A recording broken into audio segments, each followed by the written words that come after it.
Então, turma, nesse vídeo agora nós vamos falar um pouquinho sobre cadastros aqui dentro do Único. Já estou logando com aquela minha senha habitual de testes.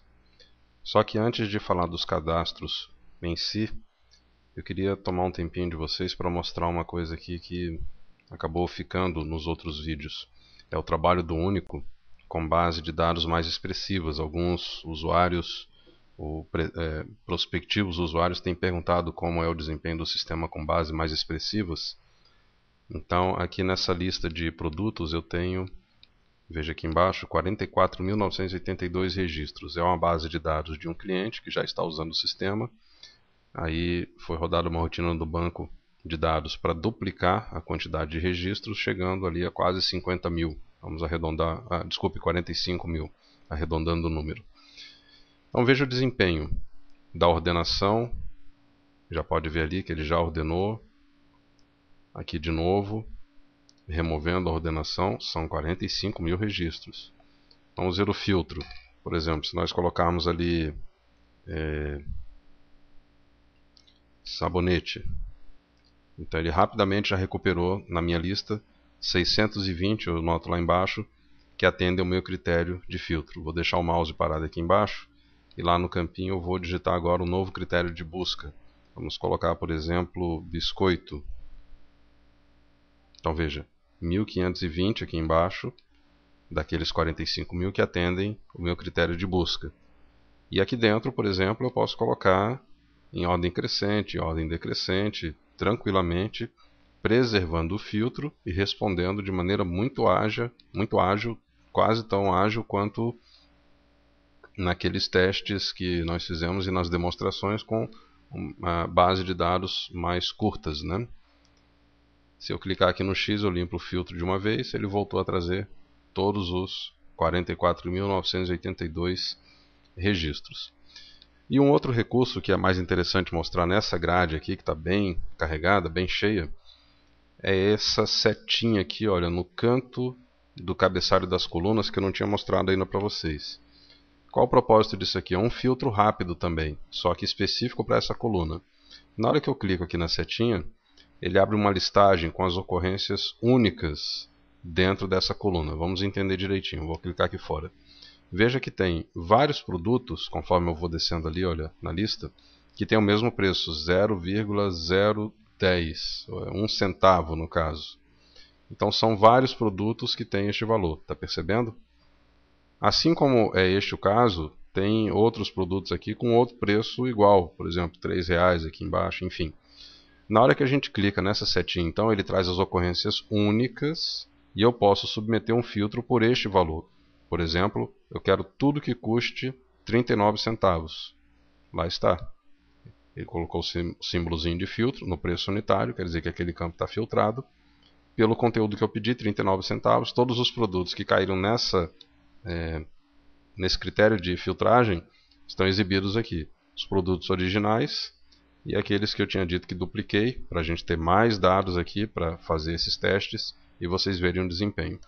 Clicando de novo na setinha, escolhendo a opção todos, ele volta a trazer os dados, todos eles, sem critério de filtro nenhum. Então é muito simples, funciona ali, funciona aqui em campos que são texto e número, não apenas campos numéricos. Enfim, você pode usar esse recurso em qualquer um dos campos e utilizando esse recurso, voltando aqui ao exemplo do preço, por exemplo, vou pedir agora 40 centavos. Aí você pode ainda assim colocar aqui na ordem, que ele vai submeter a ordem dentro do critério de filtro que foi indicado nessa coluna aqui. Então são recursos combinados, eu posso continuar filtrando aqui, que ele vai trabalhar normalmente respeitando todas as combinações que nós estamos utilizando. Por exemplo, preço 40 centavos, com a expressão Moran dentro do nome, e ainda colocando, por exemplo, em ordem de código de barra, ou em ordem de código. Então, é muito flexível essa característica da grade, mesmo, repetindo, em base de dados bem extensas como essa que temos aqui, com 44.982 registros. Agora vamos voltar a falar dos cadastros para a gente ver realmente como que é o funcionamento dessa característica. Nós vamos aqui então para o cadastro de clientes, onde temos alguns clientes já cadastrados, e eu vou fazer uma inclusão de um novo cliente. Então, para isso, vocês se lembram, tem os botões aqui no rodapé que indicam a ação que eu desejo, F2, ou clicando aqui no incluir, ele traz para mim o cadastro, neste caso, de cliente. Vamos ver alguns detalhes. Esses campos que tem um X em amarelo no canto indicam que são campos de preenchimento obrigatório. No caso de código, se você não tiver um, pode dar um Enter que o sistema vai automaticamente produzir um código. Vou colocar aqui um cliente de teste, o Zé das Cuias. Esse recurso aqui do CEP ele é muito interessante. A gente pode digitar um CEP, como por exemplo esse aqui. Na hora que ele preenche o campo, automaticamente vai na lista de CEPs que pode ser instalada na instalação do Único. Você pode carregar a base de CEPs. E ele trouxe já o estado, a cidade e o trecho do endereço que consta na base de CEPs, que é um dado de domínio público. Então, o Único já oferece essa possibilidade na instalação de carregar os CEPs. São 770 mil CEPs de todo o território nacional. E a maioria deles, praticamente todos eles, a base foi atualizada recentemente. Digitando lá um número, ele vai complementar o endereço, restando apenas, no caso, o número e o complemento deste endereço para ser preenchido aqui o cadastro do cliente. É um apartamento que não existe. Agora, se a gente quiser chegar aqui e forçar uma outra cidade, no caso no DF não tem mais nenhuma, mas, por exemplo, digamos que eu pegue lá a Bahia e diga aqui que eu quero Adustina, ele não vai reclamar, ele vai deixar passar. O usuário é senhor. Mas se você quiser usar esse recurso para facilitar o trabalho, por que não, né? Por exemplo, colocando um outro CEP aqui,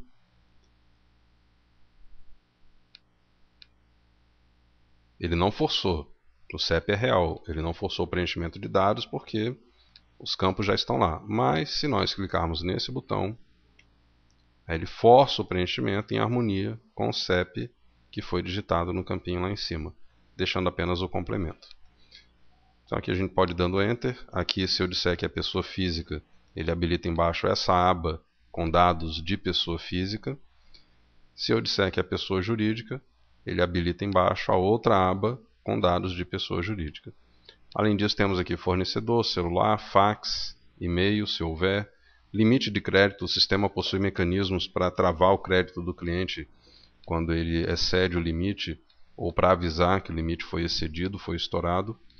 E uma outra característica, que é ao cadastrarmos um cliente, nós dizermos que ele é também ao mesmo tempo um fornecedor, ou uma transportadora, ou um vendedor, ou um técnico, ou tudo isso. Por exemplo, vamos supor que o seu cliente, uma pessoa física ou uma pessoa jurídica, ele também faz serviço de transportes para você. Então, ao cadastrá-lo como cliente, igual estamos fazendo aqui, pode vir clicar nessa caixinha transportadora e ele vai também aparecer na listagem de transportadoras na hora que você for precisar preencher uma nota fiscal, indicar a transportadora, ele vai estar lá também, sem a necessidade de recadastrar esses dados em uma outra tabela. Então é um recurso que também agiliza bastante o trabalho e permite que a gente tenha mais facilidade na colocação de informações.